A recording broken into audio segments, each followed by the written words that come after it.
Students, आज हम probability में एग्जाम्पल्स पढ़ेंगे. What is the probability of getting a number 8 in a single throw of time.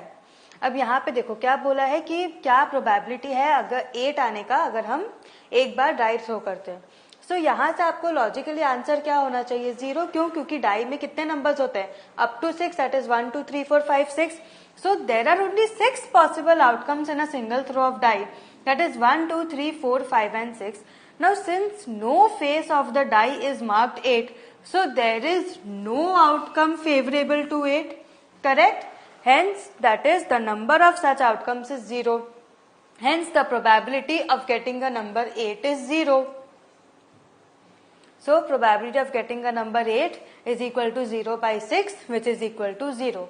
समझ आया? अब ये एक नया टाइप ऑफ कॉन्सेप्ट है जो कि एग्जाम्पल के थ्रू एक्सप्लेन किया गया है. That is the probability of an event which is impossible to occur is 0. Correct? Impossible to occur. Such an event is called an impossible event. ऐसे event को हम क्या कहते हैं? Such an event is called an impossible event. समझ आया कि the probability of getting an event which is impossible to occur is 0 and hence such an event is called an impossible event. Now, what is the probability of getting a number less than 7 in a single throw of die? अब less than 7 है, ये क्या होगा? 1. कैसे? देखो. Since every face of a die is marked with a number less than 7, it is sure that we will always get a number less than 7 when it is thrown once.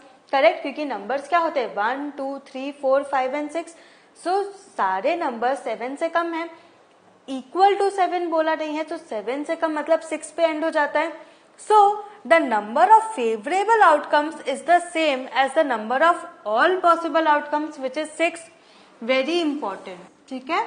So therefore probability of E is equal to probability of getting a number less than 7, which is equal to 6 upon 6, which is equal to 1. Hence the probability of getting a number less than 7 is equal to 1. ठीक है? So the probability of an event which is sure or certain to occur is 1. Such an event is called a sure event or a certain event. ये हमने new पढ़ा कि क्या होता है. हमने एक पढ़ा impossible event and sure event. So impossible event की प्रोबेबिलिटी क्या होती है? 0. एंड श्योर इवेंट और अ सर्टेन इवेंट की प्रोबेबिलिटी क्या होती है? 1. ठीक है?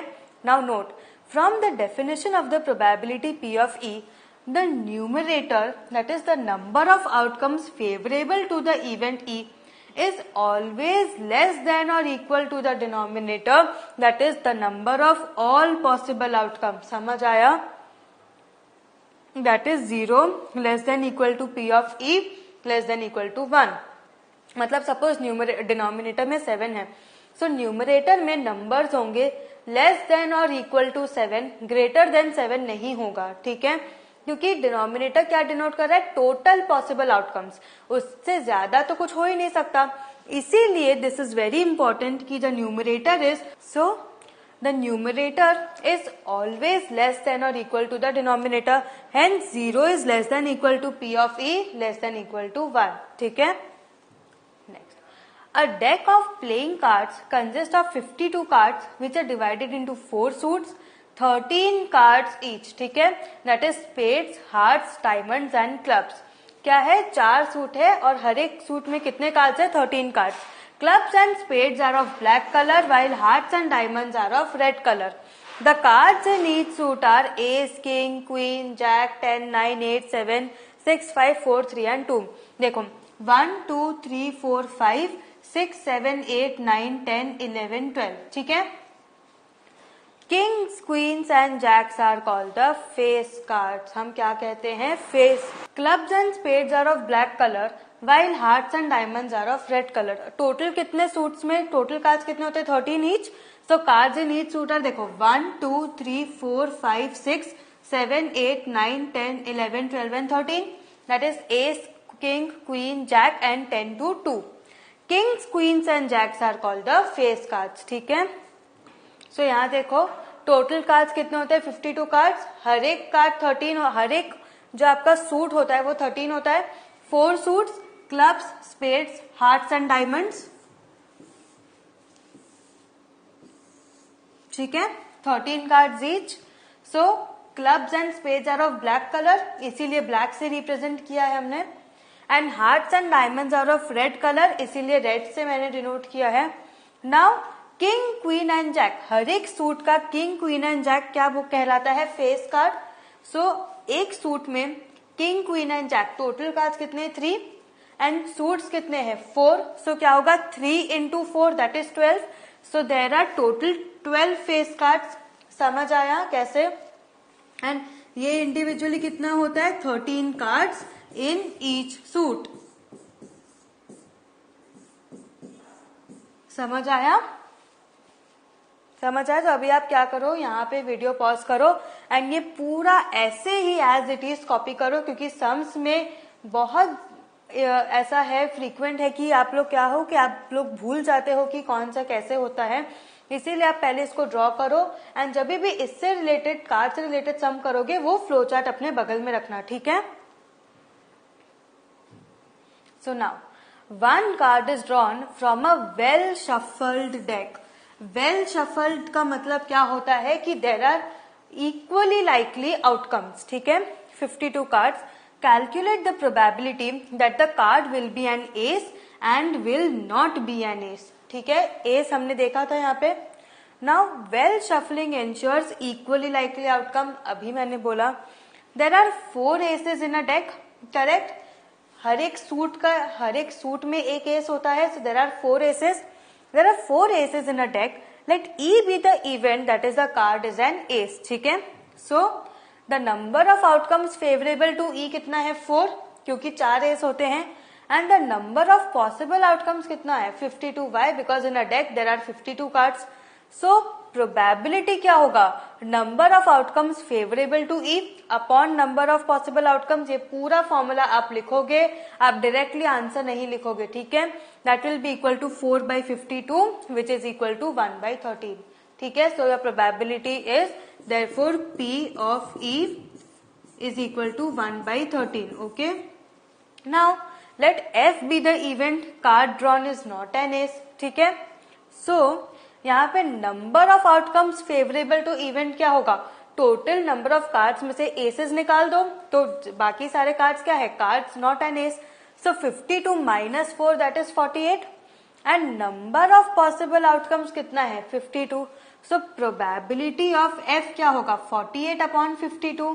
फिर इसको रिड्यूस करो तो आपको क्या मिलेगा, 12/13. समझ आया कैसे, 4 से रिड्यूस कर दो, 4 1 4, 4 2 8, 4 1 4, यहाँ पे 12 हुआ. सो 4 3 12, सो दैट इज 12/13. समझ आया? सो remark, note that f is nothing but e bar, correct? Therefore we can also calculate p of f as follows, that is p of f is equal to p of e bar. हमने last session में समझा था. so p of f is equal to 1 minus p of e. p of e आपको कितना था, 4/52 that is 1/13. so देखो p of e कितना था, p of e was 1/13. so p of f क्या हो जाएगा, 1 minus 1/13 which is equal to 13 minus 1/13 which is equal to 12/13. देखो सेम आंसर आया, 12/p of f 12/13 and normal जैसे हमने 52 minus 4 करके किया तब भी आपको आया 12/13. मतलब वो फॉर्मूला करेक्ट है, there is no mistake in this formula. So you can use this formula. So p of f is equal to 1 minus p of e bar. So this formula is correct. आपने देखा दोनों से same answer आ रहा है. सो p of f is equal to 1 minus p of e bar. आपने देखा दोनों से सेम आंसर आ रहा है 12/13. सो मतलब this formula is correct, you can use this. Okay, next, 2 players Sangeeta and Reshma play a tennis match. ठीक है, it is known that the probability of Sangeeta winning the match is 0.62. So what is the probability of Reshma winning the match? Very easy sum. इसमें ये जो formula P of F is equal to 1 minus P of E bar यही use करोगे. तो इसमें बोला कि संगीता के जीतने की प्रोबेबिलिटी कितनी है, 0.62. सो रेशमा की कितनी होगी. Now let S and R denote the events that Sangeeta wins the match and Reshma wins the match respectively. So Sangeeta is represented by S and Reshma is represented by R. ठीक है, So the probability of Sangeeta's winning P of S is equal to 0.62, that is given. So what will be the probability of Reshma's winning? P of R is equal to 1 minus P of S, correct? That is P of R is equal to 1 minus 0.62, which is equal to 0.38. Hence the probability of Reshma's winning is 0.38. ठीक है, अब check कैसे करोगे? P of S plus P of R should be equal to 1. So यहाँ पे यही होगा, P of S plus P of R is equal to 1, that is 0.62 plus 0.38 is equal to 1. कैसे? 8 plus 2 10, फिर 1 ऊपर कैरी फॉरवर्ड हुआ, 6 plus 1 7 plus 3 10, that is 1.0 और 1, correct? Now Savita and Hamida are friends. What is the probability that both will have different birthdays and both will have the same birthday, ignoring a leap year? अब यहाँ पे क्या है? Ignoring a leap year मतलब number of days कितना हुआ? 365. So out of the two friends, one girl says Savita's birthday can be any day of the year. 365 days में से कोई भी डे में हो सकता है सविता का बर्थडे, करेक्ट? सो हमीदा का बर्थडे भी 365 डेज में भी कभी भी हो सकता है. That is now Hamida's birthday can also be any day of 365 days in a year, assuming these 365 are equally likely outcomes. समझ आया कि ये जो 365 डेज हैं उनका जो डेज है उनकी चांस क्या है, लाइक उनका आउटकम क्या है? इक्वली लाइकली, क्योंकि कोई भी दिन में दोनों का बर्थडे हो सकता है.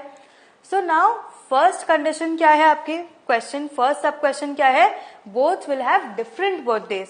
सो if Hamida's birthday is different from Savita's birthday, the number of favourable outcomes for हर बर्थडे कितना हो जाएगा? 365 minus 1 which is equal to 364. क्यों? क्योंकि 365 डेज में से एक दिन तो सविता का बर्थडे हो गया. अब आपको क्या ढूंढना है कि डिफरेंट डेज पे बर्थडे आता है, तो सब सेम डे पे तो बर्थडे नहीं आएगा. सो हमीदा के पास कितने दिन बचे? 365 minus 1 which is equal to 364.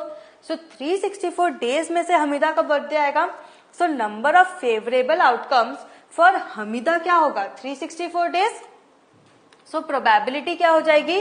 That probability that Hamida's birthday is different from Savita's birthday is 364 by 365. समझ आया? नाउ अब क्या था सेकेंड सब क्वेश्चन, दोनों का बर्थडे सेम डे पे आता है. So probability that Savita and Hamida have the same birthday क्या होगा? 1 minus the probability both have different birthdays, correct? That is P of E is equal to 1 minus P of E bar, that is 1 minus 364 upon 365, which is equal to 365 minus 364 upon 365, that is 1 by 365. समझ आया? So what have we learn today? आज हमने probability में examples किए. Next session में हम different types of sums देखेंगे. तब तक जितने भी हमने कॉन्सेप्ट अभी तक पढ़े हैं वो सब आपको ठीक से समझना है, ध्यान रखना है, तब जाके आपको ये चैप्टर में क्लियरिटी आएगी. ये चैप्टर आपको दिखने में बहुत इजी लगेगा, लेकिन जब आप बिना देखे सम सॉल्व करोगे तो बहुत पॉसिबल है कि आपको कंफ्यूजन होगा ही. ठीक है, इसीलिए अच्छे से चैप्टर समझो. Have a good revision. Thank you.